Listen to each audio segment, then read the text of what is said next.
आपको ये जो डायग्राम नज़र आ रही है, दो सर्कल्स जो कि ओवरलैप कर रहे हैं एक जगह के ऊपर, ये एक बड़ी ही क्रिटिकल डायग्राम है जो कि हुपू की एजुकेशन फ़िलॉसफी का भी किसी हद तक एक बड़ा कोर हिस्सा है। ये डायग्राम क्या कह रही है? इसमें जो पिंक सर्कल है वो ये कह रहा है कि स्किल्स हैं जो आपको चाहिए होती हैं ज़िंदगी में सक्सीड करने के लिए। देयर आर सर्टेन स्किल्स ना जो आपको ज़िंदगी में सक्सीड करने के लिए चाहिए होती हैं। एनालिटिकल स्किल्स हैं, कम्युनिकेशन स्किल्स हैं, बात कैसे करनी है, निगोशिएट कैसे करना है, थिंक कैसे करना है, लिखना कैसे, अपने व्यूज़ को एक्सप्रेस कैसे करना है, वगैरह वगैरह। फिर कुछ स्किल्स हैं जो कि ब्लू सर्कल बता रहा है, वो स्किल्स जो ब्लू सर्कल में आप देख रहे हैं, वो स्किल्स जो कि आपको स्कूल में पढ़ाई जाती हैं।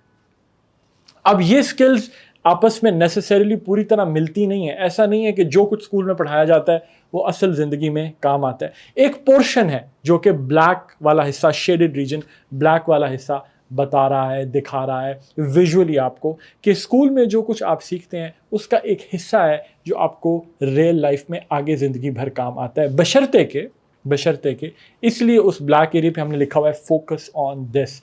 जब स्कूल में, कॉलेज में आप पढ़ रहे हो, अगर आपको ये अंडरस्टैंडिंग है एज ए स्टूडेंट कि मुझे कौन सी स्किल्स अपनी स्कूल, कॉलेज, यूनिवर्सिटी लाइफ में डेवलप करनी है जो कि मुझे असल ज़िंदगी में काम आएंगी, तो सिर्फ तभी आप कॉन्शियसली उन स्किल्स को कल्टिवेट कर सकोगे, उन स्किल्स को डेवलप कर सकोगे। मसलन एनालिटिकल स्किल्स का क्या मतलब होता है कि आपको एक चीज़ दी गई है, आप उसको एनालाइज कर सकते हो। एक आर्ग्यूमेंट है, एक टॉपिक है, एक सब्जेक्ट है, आप उसको एनालाइज कर सकते हो, उसके मुख्तलिफ पहलू देख सकते हो, उस आर्ग्यूमेंट को मुख्तलिफ जावियों से देख सकते हो। ये एक अच्छे एनालिटिकल माइंड की निशानी है।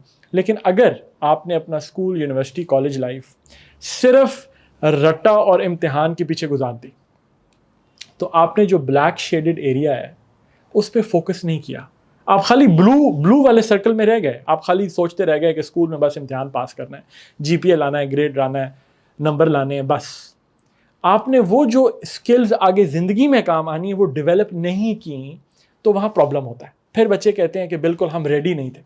तो सब कुछ आप स्कूल में नहीं सीखोगे, लेकिन जितना कुछ सीख सकते हो, एनालिटिकल स्किल्स डेवलप करना, कम्युनिकेशन करना। मैं आपको एक छोटी सी मिसाल देता हूँ। फेलियर को डील करना आप स्कूल लाइफ में सीख सकते हो। आपको पता चलता है ना, इसे कहते हैं ग्रोथ माइंडसेट, कि आपने एक चीज़ सीखी, आपने पेपर दिया, आपको एक सब्जेक्ट में नहीं समझ आ रहा, अब डिफ़िकल्टी हो रही है, आपका क्या रिस्पॉन्स होगा। जो आप रिस्पॉन्स मैकेनिज्म डेवलप करोगे, वो रिस्पॉन्स मैकेनिज्म आपको आगे ज़िंदगी में काम आएगा। क्या आपका ग्रोथ माइंडसेट है? क्या यानी कि आप सोचते हो कि मैं कुछ भी सीख सकता हूँ, मुझे मेहनत की ज़रूरत है, आप डिस्करेज नहीं होते? या क्या आप डिस्करेज हो जाते हो और हाथ पे हाथ रख के बैठ जाते हो कि नहीं, मैं तो काबिल ही नहीं हूँ, मैं नालायक हूँ, वगैरह वगैरह।